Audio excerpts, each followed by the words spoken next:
If you want to document your life but find your life is too boring, this video is for you. I've been vlogging for over a year now, and to be honest, my life isn't that interesting either. I've managed to find ways to make my vlogs a bit more interesting over time. So today I'll be sharing some of the things that I've learned with you. Good morning, welcome back. If you're new here, my name is Terry. I am a content creator who likes to make vlogs and share my experience on making vlogs so you guys can do the same thing. Before we get into that, this is the coffee that I have. It's from Honor, raspberry candy, my favorite, but this is a special edition. It's a single origin. I think they only do it for a limited time. I'm drinking it in black today with some ice and water, so just a ice long black. It's my second coffee of the day. I don't know, these days I'm just feeling super tired, and because of the weather change, if you can tell, my voice is a bit off from usual.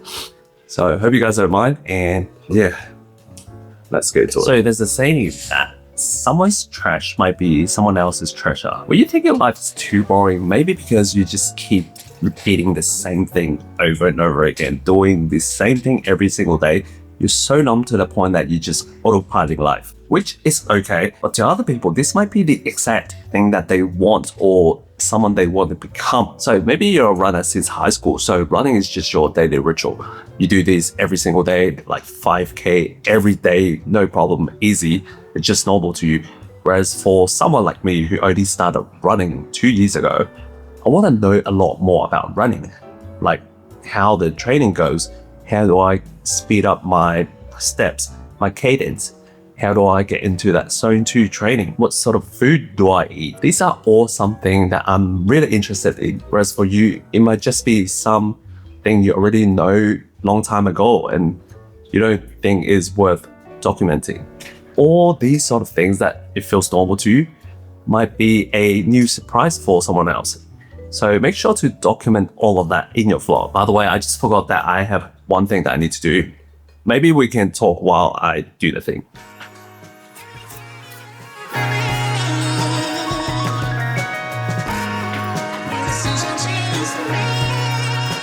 I lost my screw for one of the bindings last year in Japan, but I just keep putting it off. So I'm gonna do that right now. This costs me like 20 bucks. When it comes to vlogging, one of the most important things is to share context. So rather than just saying that you are going from point A to point B or just showing you're doing point A to point B, explain your thought process and give some context on why you're doing that thing. For example, let's say you're heading to a coffee shop. Is that because you are meeting up with an old friend that you haven't seen for 5 years, or you just wanting to go there to get some work done because you can't work at home because you've got a needy cat that needs your attention 24/7, something like that. Because that will make your story a lot more relatable rather than, oh, you're going to a coffee shop. Okay, but why? Why do I need to care? I don't even know you. Because at the end of the day, I don't think it's the action that you're doing.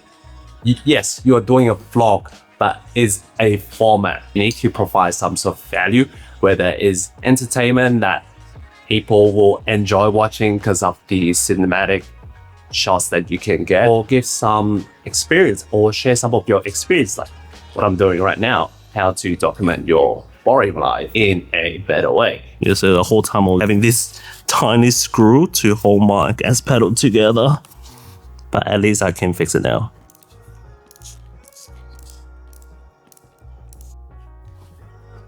I'm doing this now because I'm going to snowboarding in a month's time. So I'm not too sure whether I'm gonna bring my binding, just gonna fix it now, just in case.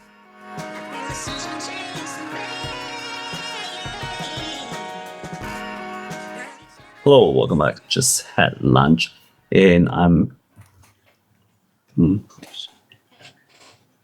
just about to head to Bunnings Warehouse. If you don't know what it is, it's basically a very well-known hardware store in Australia. I need to pick up a bench top for my new shelf because I just find it a bit plain. So this is how it's looking right now. Yeah, I think having a wooden bench top would look a lot nicer. This is gonna be my first DIY project.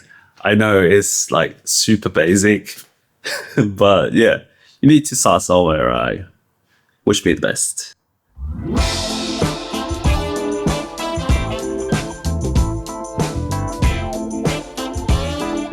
So another way to make your vlog to feel more interesting is to build tension, which is what I just did. I told you about that this is going to be my first DIY project. So it sort of gives you that anticipation on, oh, how well am I going to do? Oh my God. Am I going to nail it in my first go, or am I going to fail miserably? I just can't pronounce words properly. Miserable.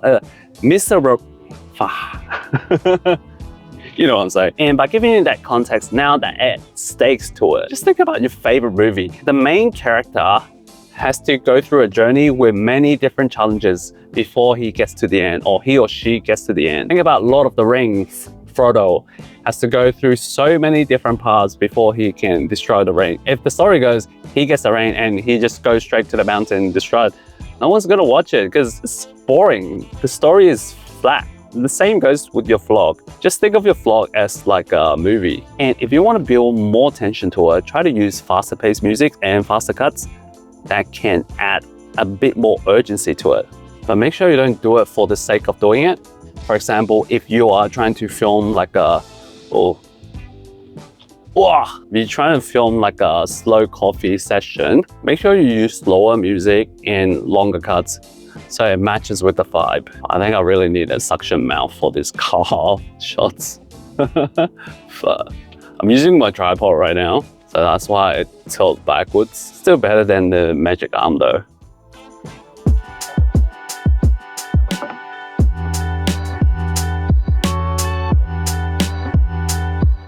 So in Bunnings, there's hut shop, so they have a service to cut your board.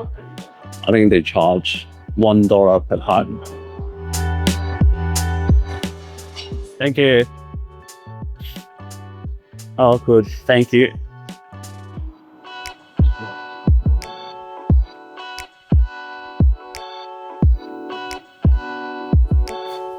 As you can see, it's getting quite dark now, so I'm gonna continue this tomorrow. Okay, bye. I mean, it's already looking a lot better. So the first step, I'm gonna sand it down first before I apply the static varnish. Honestly, I actually have no idea what I'm doing. I think this is what I'm supposed to do.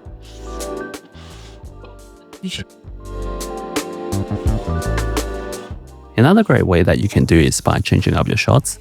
To me, this is probably the easiest way. All you need is a tripod and space to move around your camera. So if you're new to this, there are 3 simple shot lists you can do: wide, medium, and close up. So you can start with like a wide side view and then switch it up to a diagonal medium shot and then a straight on close up. Basically, just by switching up those shots, you can get a pretty engaging visuals rather than having the camera sitting on one spot. So what do?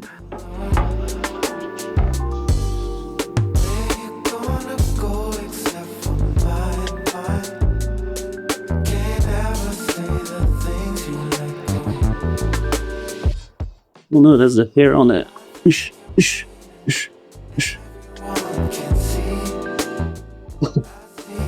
Oh shit.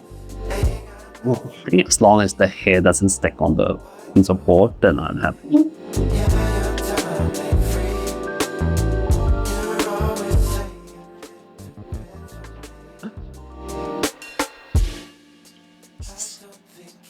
I'm not gonna lie, this feels way harder than I thought. Now we'll just have to wait for it to dry.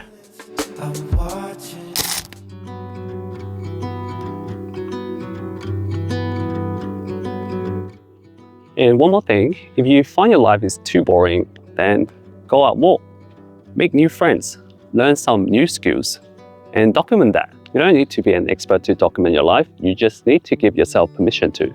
Whether it's for your future self to look back at it or for your grandkids to see you were just like them, your life is worth documenting for. This view is so good, so nice. Seriously though, filming makes me so happy. To film views like this. What is this? What the f is this? Brush is all hardened up.